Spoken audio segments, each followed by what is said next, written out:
Hi everyone, my name is Lena Schramm from CAS Software AG and Karlsruhe University of Applied Sciences, and I will present you our work on facilitating mixed reality public participation with the Configurator. The demand to involve people in matters of public interest has been increasing in the recent times, especially on topics which directly affect the public. In the area of construction and urban planning, new technologies are increasingly providing opportunities to lower the barrier for entry to participate in these matters. Our paper was created as part of the research project Take Part. Take Part aims to make the citizens' participation independent of time and place, as well as to provide an easy-to-understand presentation of future construction projects by utilizing virtual reality and augmented reality visualizations of these designs. However, this technology is challenging for most project initiators as it requires an extensive technical and/or domain experience. Besides that, specialized hardware and experienced staff is required for mixed reality technologies. We believe that an easy onboarding process, which introduces mixed reality step by step and offers assistance by external service providers, could promote both adoption and usage. We would like to propose an e-participation platform that offers more flexibility for the initiators of public participation processes through its configurability. Therefore, we are suggesting the use of a configurator with integrated marketplace for e-participation, where initiators can both select participation modules as well as commission third parties with technical and domain expertise. For early explorations of the topic e-participation, we looked at small-scale experiments, local governments, and small startups that involve citizens through basic tools. They were often specifically developed for one use case. Examples for platforms in Europe are Citizen Lab, Autocracy, or Dialogzentrale. You can see some of them on the right. These platform services are then adopted by cities like Berlin, Utrecht, or London. With a general shift towards a modularized platform economy, participation artifacts also shift towards concepts that are suitable to be easily rolled out and modularized by non-experts.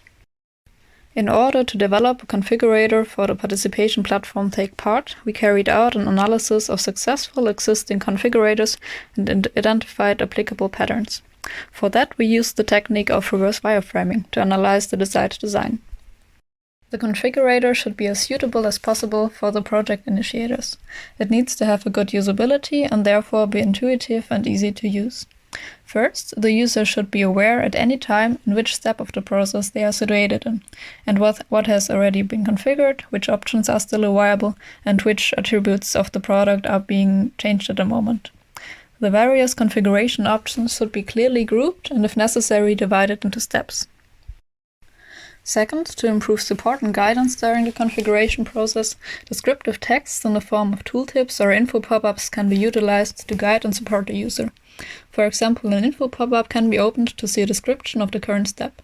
However, reading this text should not be a prerequisite for easy and correct use of the system.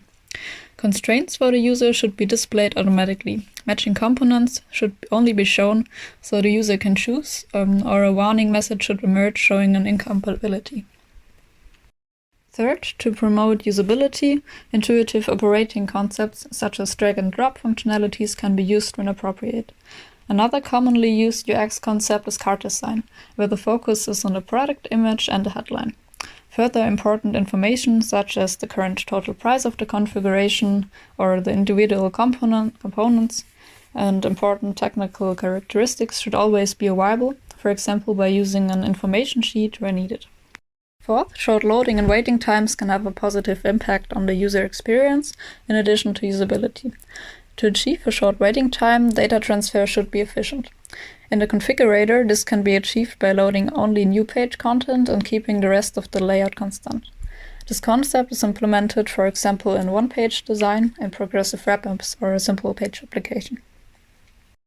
For the configuration process, as existing decision support systems were beyond the scope of our research, we created a simplified model. This model was based, in addition to the usability findings from our evaluation, on the following design dimensions.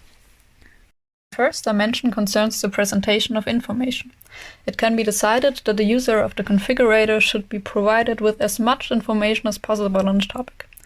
The more information is offered, the better is the awareness of the topic. However, with more information, cognitive fatigue increases as the user has to repeatedly decide whether the provided information is relevant to him or not. Therefore, the amount of information must be appropriately balanced. In the configuration process, there should always be enough information about a component, an element, a decision step, and the product. However, the user must not be inundated with too much text, whereas product photos are helpful, as they can be easily understood. The analysis revealed that many configurators interact with information tools to provide customers with access to further information if required. This enables non-experts with a greater need for information to use the configurator better, whereas experts can ignore this functionality. Another dimension lies in the product representation. The product can be presented to the user in detail. The most accurate presentation is the actual product. For example, in the presentation of a virtual reality module, the product can be visualized and presented to the user with VR glasses. This presentation is both time and cost intensive, since technical aids may be required, a demonstration must be possible, or the product might not even be fully developed before a customer places an order. The other extreme is a preview image or textual description of the module. A balance must be found between insufficient product description and marketing cost. This dimension is expected to correlate inversely with information density and abstraction, as an accurate demonstration is more dense in comparison to a highly abstract description of the product. The problem of making the right decision can be facilitated or encouraged by the complexity of the decision process. The user could be required to make only binary decisions at each step. This, however, lengthens the configuration process by a considerable margin. If several decisions are made in a step, the process shortens, but the user has also a higher cognitive load. In summary, the higher the number of decisions in one step is, and the higher the complexity of each decision is, the more complex is the overall decision process. When presented with many configuration options, the user should be supported in the decision-making process by a filter function or automatic preselection. Now I will show you a short demo video of the prototype we developed. At the beginning of the configuration, the user is taken to a start page, where the participation platform take part and the app are briefly described. A video can be found in which the platform is concisely explained and demonstrated. First, the user defines general information about a project needed to advise the user later in the configuration process. This includes, for example, the purpose they are pursuing by providing the participation platform, as well as the geographical range of people they wish to reach. In the second step, the goal of public participation can be defined using the participation spectrum. It consists of 5 successive stages in which the citizens' influence on decisions increases progressively, accompanied by promises to citizens, which are communicated implicitly or explicitly. The user selects the desired participation level. In the module selection step, the project initiator can select the required participation formats that will be available for participating in the project.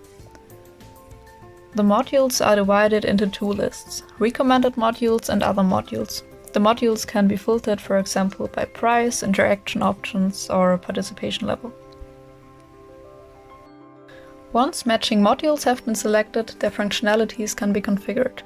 Additional functionalities for each module, such as displaying a video or photo gallery, are presented to the user, and they can decide which of them are needed and which remain deactivated. For most of the modules and the participation process in general, certain specific competencies may be required, which the project initiator can fulfill on his own, or which an external company can provide in the form of services. For example, the project initiator may already have received a 3D model from an architect and does not need any support in this regard. Otherwise, they must find a specialized service provider who can create those required 3D models, compatible for augmented and virtual reality displays. The configurator thus shows the user which skills, content, or even technical equipment they need for the selected modules. In the configuration, providers can be suggested from which the project initiator can obtain an offer, or a service can be booked directly during the process. It functions as a marketplace for initiators to find providers with specific domain expertise or technical competencies in a specific domain.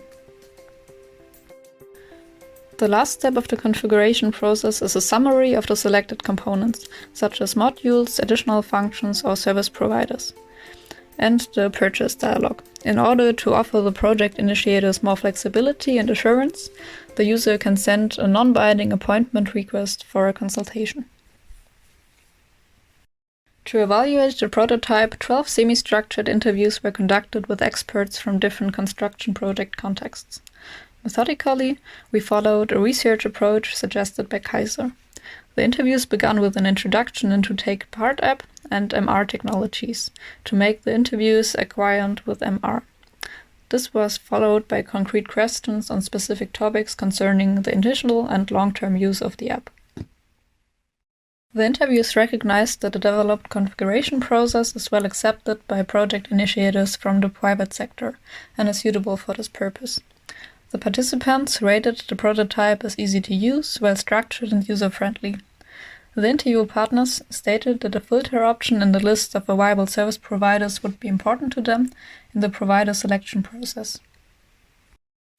An alternative is needed for the second step. The levels of participation could be replaced by choosing reference projects. Also, all initiators insisted on a consultation appointment before making a final purchase decision, in which the contractual framework conditions and modules of the platform would be explained in greater detail. Different price models should be made available for SMEs and large companies, and individual offers should be facilitated. The situation is different for project initiators from the public sector. In this case, cities that want to use the platform for their own projects are bound by the public procurement law when commissioning service providers to fulfill its public tasks. Initiators must publish a call for tenders for the required service. Take Part's offer must be compared with similar participation platforms before a city can use the platform unless they are below a certain cost limit. In future development, it must be examined to what extent the public sector can be supported in the tendering of required services. More than 50% of the initiators were not convinced of the necessity for mixed reality for a digital participation process, of which 2 of them reported this was potentially to be owing to low levels of own experiences with mixed reality technologies. Initiators expressed concerns on acceptance owing to the ability of mixed reality to reach the masses. The viability of 3D models achieving a high quality of mixed reality experiences and maintenance of 3D data in the planning process were also seen as hurdles in long-term usage. The move towards mixed reality technologies for public participation could also be driven by the increasing acceptance and usage amongst citizens. In our research, we developed design guidelines and a simplified dimensional model for designing and developing a platform configurator for public participation. We achieved good results in the prototype in terms of usability and acceptance. Even if there are additional dimensions to be considered, in our case it was sufficient to only focus on the 3 main dimensions summarized. We developed several insights in the future development of the configurator. The legal framework for citizen participation is a major design driver for such platforms.